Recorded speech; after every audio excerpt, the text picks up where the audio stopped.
মানুষ কয় কুত্তার লগে রুটি ভাগ করে খাইলো নাকি কুত্তা প্রেমে পড়া যায়, কিন্তু আমি তো আমার পুরো জীবনটা আপনাদের দিয়ে দিছিলাম, তারপরও আমি আপনাদের পাইলাম না। দুনিয়ার কোন ভিক্ষু কারো দরজায় যায় এমন ভাবে ভিক্ষা চাই নাই, যেমন ভাবে আমি আপনার ভালোবাসা পাবলিকে ভিক্ষা চাইছি।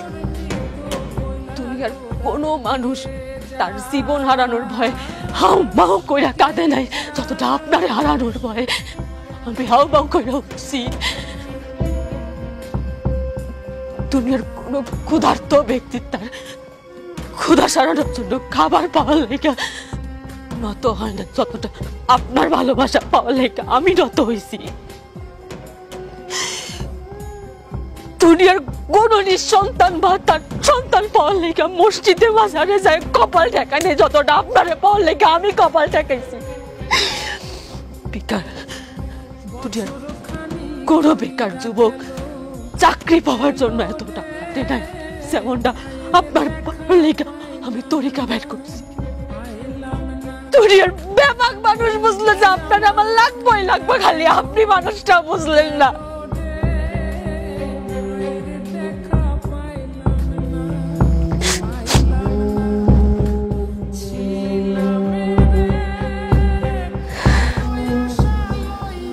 আপনারে গঙ্গার জলে পাইল, পথের ধুলায় পাইল, কবিতার ছন্দেও পাইল, গানের সুরেও পাইল, এমনকি চেনা অজানা অনেক মানুষজনও পাইল।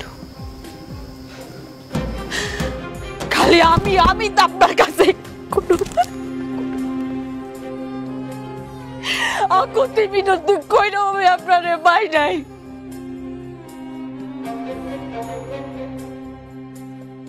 কেন আমার সবাই কি খুব পাপ? আমার ভালোবাসাই পাপ ছিল?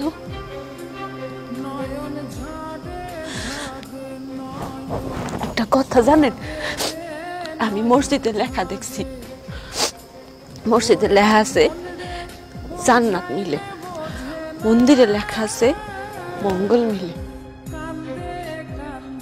বিদ্যালয়ে লেখা আছে শিক্ষা মিলে, তারপরে রেস্টুরেন্টে লেখা আছে খাওন মিলে, ফার্মেসিতে লেখা আছে ওষুধ মিলে, কিন্তু আমি কোথাও এমন লেখা পাইলাম না যে না আপনারে মিলে। আপনি কইতে পারেন আমি কই গেলে আপনারে পাইতাম? কেমনে আল্লাহর কাছে চাইলে আমি আপনারে পাইতাম? কি দোষ করছিলাম? বিশ্বাস করো,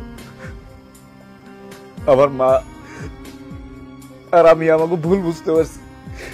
আমরা তোমার সাথে অনেক বড় অন্যায় করে ফেলেছি, আমাকে তুমি মাফ করে দাও। আর কোনোদিন তোমার সাথে আমরা কোনো কিছু করবো না। আমরা সত্যি তোমার অনেক ভালোবাসি। আমার মা অসুস্থ অনেক, বুঝছো, কিন্তু আমারও দেখতে চায় না, শুধু তোমারও দেখতে চায়।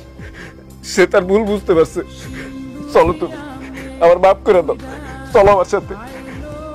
আপনার সব প্রয়োজনে আপনি আমারে ডাকছেন, যে কোনো প্রয়োজনে আপনি আমারে ডাকছেন, যেভাবে চাইছেন পাইছেন, কিন্তু আমার কোনো প্রয়োজন আমি আপনারে পাইনি।